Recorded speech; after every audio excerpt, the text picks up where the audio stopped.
À quoi pensez-vous en nommant vos enfants? Nos sages remarquent dans le Midrash Rabbah que Yaakov fut inspiré par la Géoula lorsqu'il nomma chacun de ses fils. Voyons voir. Réhouven, qui signifie voir, fait référence à la parole de Dieu avant la sortie d'Égypte. Ra'ora iti, j'ai bien vu la souffrance de mon peuple. Shimon, qui vient de la racine Shamo, a écouté, rappelle que à ce moment, aussi avant la sortie d'Égypte, alors il est dit Vayishma Elokim et Nakatam, Dieu entendit leur cri.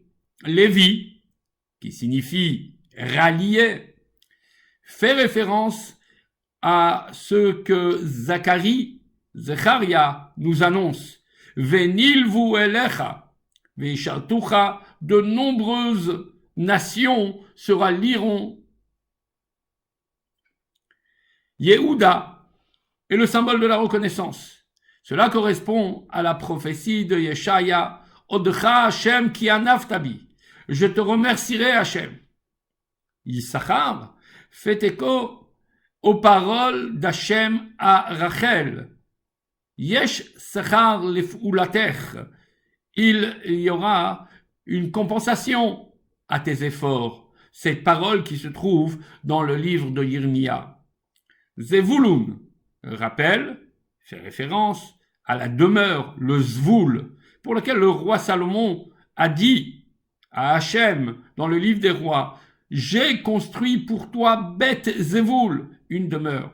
Binyamin, qui littéralement signifie le fils de la droite, fait écho aux paroles de Yeshaya, l'Éternel a juré par sa droite, Biyemino, comme Binyamin. Dan, c'est le jugement. Ainsi qu'il est écrit justement alors que Dieu annonce le premier exil, qu'en fin de compte, Dan Anochi, je jugerai les peuples qui les asservira. Naphtali, c'est la douceur. Et cela nous rappelle ce verset des Cantiques des Cantiques.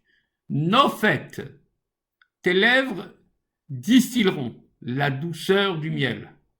Gad rappelle ces bienfaits que Hachem nous donne en sortant de l'exil, comme la manne, puisqu'il est dit dans le livre des Nombres, or la manne ressemblait, les Gad, à une graine de coriandre. Asher représente la félicité, le bonheur, ainsi qu'il est écrit dans Malachi, Veishru, toutes les nations vous féliciteront. Enfin, Yosef.